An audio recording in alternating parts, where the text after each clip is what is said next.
Cipto dan Suci adalah pasangan muda yang bahagia. Meskipun hidup dengan kesederhanaan, membuat mereka tetap harmonis. Mereka mempunyai satu anak perempuan yang bernama Lala, tinggal di rumah kecil di dekat orang tua Cipto. Cipto bekerja sebagai mandor proyek di sebuah perusahaan, sedangkan Suci berperan sebagai ibu rumah tangga. Meskipun Cipto sering mendapat tugas keluar kota berhari-hari, Cipto tetap tenang meninggalkan Suci karena rumah mereka berdekatan dengan rumah orang tua Cipto. Suci adalah anak yatim piatu, sedang Cipto masih mempunyai orang tua lengkap. Suci sangat dekat dengan orang tua Cipto. Bapak dan ibu Cipto adalah seorang pensiunan guru. Bapaknya bernama Salim, ibunya bernama Tini. Bu Tini terkena serangan stroke beberapa tahun ke belakang.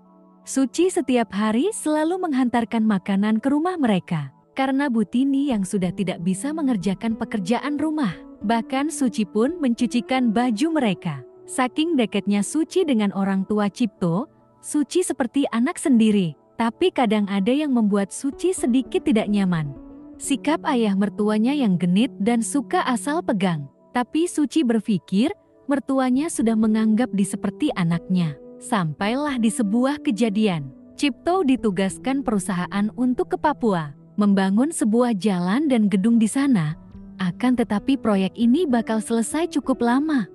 Proyek ini bisa sampai 1 tahun lebih, dan Cipto tak bisa pulang. Suci sebenarnya merasa keberatan kali ini, karena dia akan lama berpisah dengan suaminya. Walaupun biasanya proyek itu pengerjaannya lama, tapi Cipto bisa pulang. Kalau ini proyek lama Cipto tak bisa pulang. Cipto berusaha memberikan pengertian terhadap Suci. Karena proyek ini begitu penting buat karir Cipto. Lagian kan ada bapak dan ibu di sini, ucap Cipto. Akhirnya Suci pun mengalah dan memberikan izin ke Cipto. Setelah 1 minggu, akhirnya Cipto pun berangkat ke Papua. Suci dengan berat hati melepas kepergian Cipto. Hari demi hari Suci lalui semua tanpa Cipto. Sudah 3 bulan lamanya Cipto pergi. Tiba-tiba ada sebuah kejadian. Pak Salim yang biasa lari pagi, waktu itu mampir ke rumah Suci. Dia menemui cucunya dan ingin mengajak ke rumahnya. Lala yang waktu itu main di teras rumah, tak mau langsung diajak, pergi sama kakeknya. Dibilang ke kakeknya, supaya izin ke ibunya dulu. Pak Salim pun masuk dan duduk di ruang tamu menunggu Suci. Tapi Suci yang baru selesai mandi tak tahu jika mertuanya di situ. Dia keluar dari kamar mandi hanya mengenakan handuk yang hanya menutupi dada sampai pahanya. Suci kaget melihat ada mertuanya duduk di situ.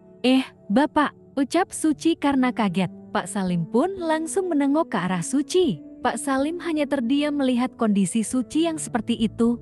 Mata Pak Salim berbinar-binar, melihat Suci dari atas ke bawah. Suci yang merasa malu dan risih segera izin masuk kamar dulu. Tak lama setelah berganti baju, Suci kembali keluar menemui mertuanya. Dia menanyakan tujuan Pak Salim. Pak Salim pun menjelaskan ingin mengajak Lala ke rumahnya. Suci pun mengizinkan Lala untuk ikut kakeknya. Sorenya Lala dijemput Suci, sembari membawakan makan ke mertuanya. Di sana Pak Salim makin menggoda Suci. Suci hanya tersipu. Suci pun pulang bersama Lala, malam pun tiba. Suci selalu terbayang akan Cipto suaminya. Dia kangen Cipto. Meskipun Cipto selalu mengirimkan uang untuk Suci, Suci tidak merasa senang dengan kondisi ini. Suci butuh kasih sayang dari Cipto. 3 hari berlalu. Pagi itu Suci menghantarkan makan ke mertuanya agak kesiangan, karena harus menghantar Lala ke sekolah dulu. Sesampainya di rumah mertuanya, hanya ada Bu Tini di rumah. Ibu Tini bilang, Pak Salim pergi ke kebun. Bu Tini memintanya untuk menghantarkan sebagian makanan ke kebun. Suci pun mengiyakannya. Tapi Suci menyuapi Bu Tini dulu. Akhirnya Suci pun ke kebun menghantarkan sarapan ke mertuanya. Pak Salim lagi duduk-duduk di gubuk kecil. Setelah ia menyadap getah karat miliknya, Suci pun menghantarkan makan ke situ dan menyuruh mertuanya sarapan. Pak Salim bilang, kamu temenin dulu ya di sini. Biar piring dan gelasnya nanti kamu bawa pulang. Suci pun mengiyakan permintaan Pak Salim. Sembari menunggu, Suci membuka obrolan ke mertuanya. Bapak kok tumben gak langsung pulang? Padahal ini juga udah sepi. Aku lagi buang penat aja, sambil nunggu ada 3 pohon lagi.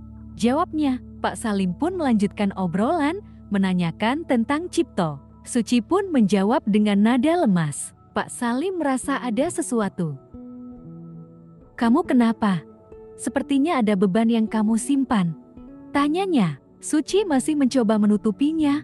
Gak ada Pak, jawab Suci. Aku kan bukan orang lain, cerita saja. Siapa tahu Bapak bisa bantu, ucapnya. Suci pun menceritakan apa yang dia rasa. Dia kangen dengan suami dan butuh kasih sayang suaminya. Mendengar itu, Pak Salim merasa senang. Dia tersenyum tipis, seperti dia merencanakan sesuatu ke Suci. Dia pun memanasi Suci. Dia merayu Suci dengan kondisi itu. Ya Bapak tahu, kamu masih muda, masih butuh kasih sayang. Apalagi wanita secantik kamu. Sayang kalau tidak ada yang merhatiin, ucapnya. Suci terdiam, merasa hanya Pak Salim yang mengerti dia. Pak Salim pun melanjutkan rayuannya. Kenapa Cipto gak pikir ulang buat mengerti perasaanmu? Sabar ya, ucap Pak Salim sambil mengelus rambut Suci. Suci yang menerima perlakuan itu, justru malah diam saja dan larut dengan kesedihan.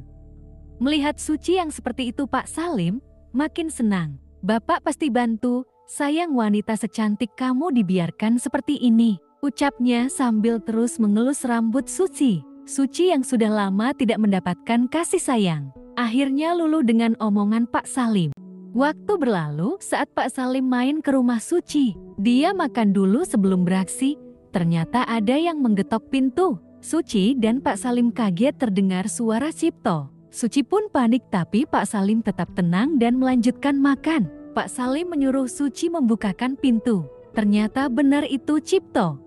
Cipto pun masuk dan mendapati ada ayahnya di situ. Dengan tenang Pak Salim menyambutnya. Dia cerita bahwa dia masih masa pengobatan. Dokter menyuruhnya sarapan lebih pagi karena asam lambung sudah parah. Cipto pun mempercayainya tanpa kecurigaan. Akhirnya Cipto dan ayahnya makan bersamanya. Cipto menceritakan bahwa dia mendapatkan cuti seminggu dan nantinya akan balik lagi ke Papua. Mendengar itu Suci dan Pak Salim saling melirik. Pak Salim tak senang kabar itu. Setelah selesai Pak Salim pun pamit pulang. Cipto pun mulai mengajak istrinya untuk menunaikan kewajibannya. Suci pun dengan senang hati menuruti permintaan Cipto. Hari berlalu Pak Salim merasa kesal karena sudah beberapa hari tak petik mangga. Sampai suatu ketika, Cipto izin pergi ke Suci. Dia mau membeli obat di kota untuk ibunya. Pak Salim yang menyarankan hal itu. Mengetahui Cipto pergi, Pak Salim langsung menemui Suci dan mengajaknya lagi. Tapi Suci menolak, dia takut jika ketahuan Cipto. Pak Salim pun terus membujuknya. Akhirnya Suci pun mau. Di luar dugaan ternyata dompet Cipto ketinggalan di celana kemarin. Cipto memutuskan untuk kembali ke rumah. Sesampainya di rumah Cipto mendapati rumahnya tertutup. Saat dia mau mengetuk pintu, dia mendapati suara aneh di situ. Dia pun mengendap-endap masuk ke rumah. Setelah dia masuk dan membuka kamarnya, betapa kagetnya Cipto. Dia mendapati istri dan ayahnya sedang olahraga bersama. Cipto begitu marah dan membentak keduanya. Suci meminta maaf kepada Cipto. Begitu juga Pak Salim. Cipto yang marah. Ia mengusir mereka berdua. Kemarahan Cipto didengar banyak orang. Mereka rama-rama ke rumah Cipto. Mereka tak menyangka Pak Salim dan Suci yang begitu baik di mata warga tega melakukan hal seperti ini. Cipto pun mengusir keduanya dan warga pun menyoraki mereka. Sekian cerita ini.